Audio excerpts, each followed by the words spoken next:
All right, let's move on to the second fight from today's Odds Breaker segment. From UFC 153, a middleweight battle between Alan Belcher and Vitor Belfort. Recently announced in a big fight. We're going to start off with Luca first on this fight.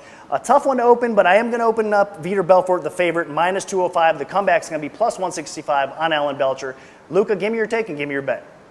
This is a tricky fight due to the intangibles. If we're going just by skill versus scale, I actually think Vitor Belfort should be a pretty sizable favorite here, closer to minus 300 than minus 200. The problem is, Vitor Belfort is kind of a flake. We all know he has mental issues, he's a bit of a front runner, and sometimes he just doesn't show up for fights at all. But the same can be said for Alan Belcher as well. He's lost to guys who he shouldn't have. For example, Jason Day knocking him out was very shocking. That should have never happened. Jason Day is basically a journeyman, never belonged in the UFC. So both guys have issues with flakiness, but I think that kind of evens themselves out. As far as the skills go, I got to give an advantage to Vitor Belfort here. He's the better striker in terms of boxing speed and power, while Belcher does have better kicking offense. I really can't see Belcher being able to sit and kick Vitor Belfort in the legs and the body for 3 rounds without getting hit with something huge and end up winning a decision. I don't think Alan Belcher is going to be able to finish Vitor either. And for Belcher, or for Vitor rather, I think it might just take one straight lefter to get the job done on Alan Belcher. I mean, again, going back to that Jason Day fight where Belcher was knocked out, Jason Day's not a huge puncher by any means. Vitor Belfort is definitely a bigger puncher.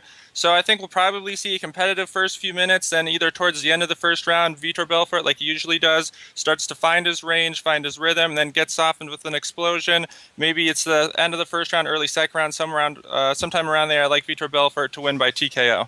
Okay, so you are going to lay the juice. It's not too bad, minus 205, so it's going to be $1,025 to win $500. Let's throw it over to Jason. Jason, you agree with Luca on this fight? I agree a lot with what Lucas said, and for those reasons, that's why I'm picking Alan Belcher. I personally think that he's a guy who saw his career nearly come to an end, and he's stepped it up with Duke Roufus and quite a few other high quality guys up there, and he's coming through and he's making a big impression on the middleweight division, whereas Belfort, we've seen him fight 3 times in the last 3 years. Granted, he used to have speed, but now we're seeing him fight against an Anthony Johnson who comes in 20-some pounds overweight in Brazil. I frankly don't think that we've seen a Vitor Belfort of like a 2005, 2006, even a 2009 Affliction style of Vitor Belfort. I don't think he's there. I think he's 35 going on 36 years old with a lot of flakiness, as Lucas said, and a lot of injuries, coming against a rejuvenated Alan Belcher that is probably going to beat him on the ground or standing up. Now, both of our guests do disagree on this fight.